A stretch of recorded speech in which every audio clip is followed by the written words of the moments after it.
O presidente dos Estados Unidos afirmou que não teria qualquer problema se um petroleiro russo ao largo da costa de Cuba fornecesse ajuda à ilha.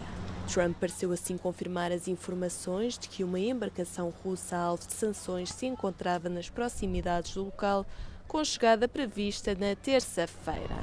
Cuba tem sido fortemente afetada pelo bloqueio petrolífero imposto por Washington. We have a tanker out there. We don't mind having somebody get a boatload because they have to survive. It wouldn't bother me. That report is true as far as you know. Well, I would say, I told them, if a country wants to send some oil into Cuba right now, I have no problem with it. Do you worry that that's Whether it's Russia or not. Os peritos dizem que o carregamento previsto poderá produzir cerca de 180 mil barris de gasóleo, o suficiente para satisfazer a procura diária de Cuba durante 9 ou 10 dias. O bloqueio dos Estados Unidos tem tido um efeito devastador sobre a população civil, que sofre com longos cortes de energia e com a escassez de recursos. Um número crescente de Estados e organizações humanitárias intensificaram as ações para levar ajuda à ilha, enquanto a ONU alerta para o agravamento da crise. O presidente do parlamento iraniano, Mohammad Bagher Ghalibaf, acusou os Estados Unidos de se esconderem atrás de esforços diplomáticos enquanto planeiam secretamente um ataque terrestre no Irão. Numa mensagem transmitida pela televisão estatal iraniana no domingo, Ghalibaf acrescentou desafiadoramente que Teherão aguarda a chegada dos soldados norte-americanos para, segundo ele, incendiá-los e punir os seus aliados regionais de uma vez por todas. As afirmações surgem entre os relatos na imprensa norte-americana de que a administração Trump está a planear uma ofensiva terrestre com duração de várias semanas. O alto legislador iraniano fez os comentários no domingo enquanto o Paquistão recebe altos diplomatas das potências regionais do Egito, Arábia Saudita e Turquia para discutir formas de pôr fim à guerra. O Paquistão, que surgiu como um possível mediador, entregou ao Irão uma lista de exigências de Washington que Teherão rejeitou, respondendo com uma lista própria. Os esforços surgem numa altura em que os ataques ao Irão persistem e as ofensivas de retaliação de Teherão continuam a visar toda a região. Os residentes da capital iraniana relataram ataques intensos nas primeiras horas de domingo, enquanto sirenes soavam por todo o território de Israel a alertar para ataques iminentes. Num incidente que causou indignação na Europa e em todo o mundo católico, a polícia israelita impediu o patriarca latino de Jerusalém de entrar na igreja do Santo Sepulcro para celebrar a missa de Domingo de Ramos. O Patriarcado Latino de Jerusalém denunciou o incidente, no qual tanto o cardeal Pier Battista Pizzaballa como o padre Francesco Ielpo foram impedidos de entrar na igreja pelas autoridades. We did take the measures to prevent any problems and any risk to the people, to the faithful, but still to have the heads of churches not being able to celebrate one of the most sacred days of the year in the Holy Sepulchre, in the most sacred place for Christians, is something unheard of. As reações não se fizeram esperar na Europa e no mundo católico. O ministro dos Negócios Estrangeiros de Itália afirmou ter convocado o embaixador de Israel devido ao incidente, enquanto o presidente francês Emmanuel Macron classificou a ação como alarmante. Desde o início do conflito no Irão, as autoridades israelitas proibiram grandes concentrações, incluindo em sinagogas, igrejas e mesquitas. O governo israelita afirmou que as medidas foram implementadas para proteger as pessoas de potenciais ataques com mísseis iranianos. Ao mês que dura o conflito no Irão, com os constantes ataques a atingirem cada vez mais a população, em entrevista à Euronews, a presidenta do Comitê Internacional da Cruz Vermelha alerta para as graves violações do direito internacional. Ms. Boliaric, we are seeing a significant escalation in Iran. How is this affecting people on the ground? Unfortunately, what we observed today and what we have observed for the past 4 weeks is the fact that civilians are bearing the brunt of this recent escalation. The fact that civilian infrastructure is at the forefront of attacks across the Middle East region, including in the Gulf countries, is unacceptable from a humanitarian perspective. Are you seeing indications that humanitarian law is being violated, and if so, in what ways? Deliberate, indiscriminate attacks on essential services can constitute a serious breach of international humanitarian law because they affect people that are protected under these laws. And they create an environment where nowhere is safe anymore. You can come under pressure because you're directly targeted, because your house is destroyed, but you will equally come under pressure and be required to flee if there's no access to drinking water anymore, or if you have no electricity anymore to ensure access to health and other services that you need for survival. We are seeing strikes on civilian infrastructure, such as energy facilities. What does that mean for the country's ability to recover in the long term?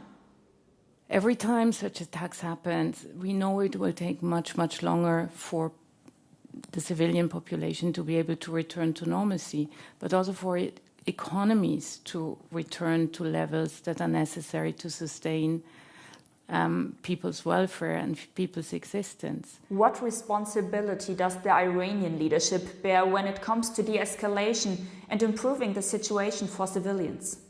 The responsibility under IHL is equal for all states. They bear the primary responsibility not to attack civilian infrastructure, to protect civilians, to spare civilians as much as possible from hostilities.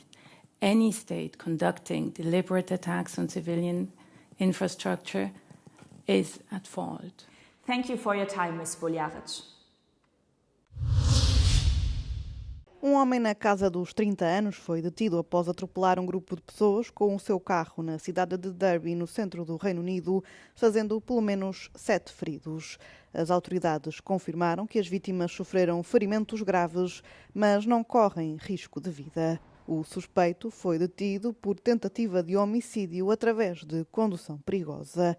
A polícia está ainda a investigar as circunstâncias do incidente. As autoridades dizem manter uma mente aberta quanto às possíveis motivações do atropelamento. Após a detenção do suspeito, a ministra do Interior britânica disse já não existir perigo para o público em geral. Nos Estados Unidos, milhões de pessoas saíram às ruas para participar nos mais de 3.000 protestos que aconteceram em todo o país contra Donald Trump.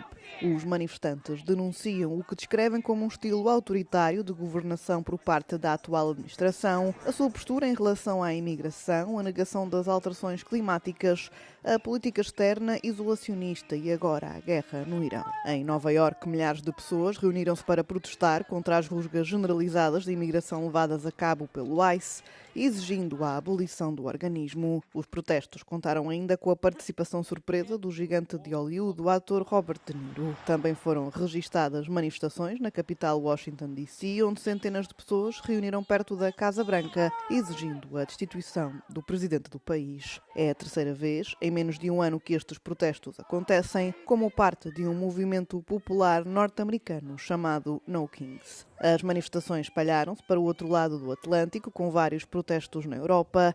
Em Paris, os manifestantes exigiram o fim das guerras imprudentes de Donald Trump. Na capital italiana, milhares marcharam para exigir respeito pelo direito internacional e um mundo livre de guerras. Presente nos famosos vinhos de Champagne ou da Côte d'Or, a Pinot Noir é uma casta icónica dos vinhedos franceses. Provavelmente existe há mais tempo do que pensávamos. Um estudo mapeou o genoma de sementes de uva encontradas em vários sítios arqueológicos e conclui que a casta, na exata forma genética com que a conhecemos hoje, já era usada no século XV.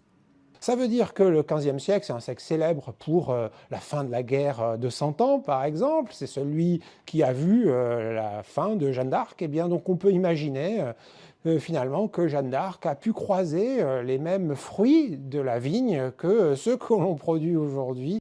Os cientistas sabem agora que os habitantes de Valenciennes, no norte de França, no século XV, consumiam estas uvas, mas não sabem se era na forma de sumo, vinho ou fruta. Para além dos hábitos de consumo dos franceses da Idade Média, os resultados do sequenciamento ilustram a utilização de métodos agrícolas idênticos aos de hoje. Ao longo de 600 anos, o ADN da Pinot Noir não mudou. Os viticultores propagaram as vinhas através de estacas para preservar as características únicas da casta. On fait une grosse étude aussi en ce moment sur rechercher ces vieux cépages parce qu'en fait ça nous apporte, on va dire, énormément de choses sur le climat qui change, des cépages qui vont être aussi plus résistants. Et donc pour nous, on va dire que c'est quelque chose qu'on regarde énormément. Do estudo foram encontradas provas da utilização de várias técnicas de propagação, como estacas, em uvas francesas que remontam à Idade do Ferro, há mais de 2500 anos, e da troca de estacas de uvas francesas entre Espanha e o Médio Oriente durante o período romano.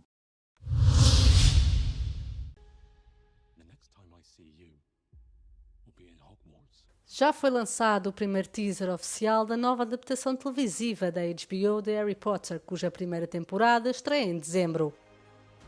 O vídeo promocional de 2 minutos dá a conhecer o mundo mágico recriado e inclui cenas de Harry a conhecer Hagrid pela primeira vez. As primeiras reações têm sido, de um modo geral, positivas, embora alguns tenham manifestado a sua insatisfação pela falta de magia do trailer. A série irá retratar os 7 romances de fantasia de J.K. Rowling, adaptando cada livro a uma temporada, e prevê-se que a produção total demore 10 anos a concluir. Harry Potter será interpretado por Dominic McLaughlin, Arabella Stanton será Hermione Granger e Alastor Stout será Ron Weasley. No elenco secundário contam-se Papaya Sadu, que interpretará Severus Snape, que revelou ter recebido ameaças de morte racistas devido à sua escolha para o papel. A série também tem recebido críticas devido à polémica com Rowling, que tem sido repetidamente acusada de ser transfóbica.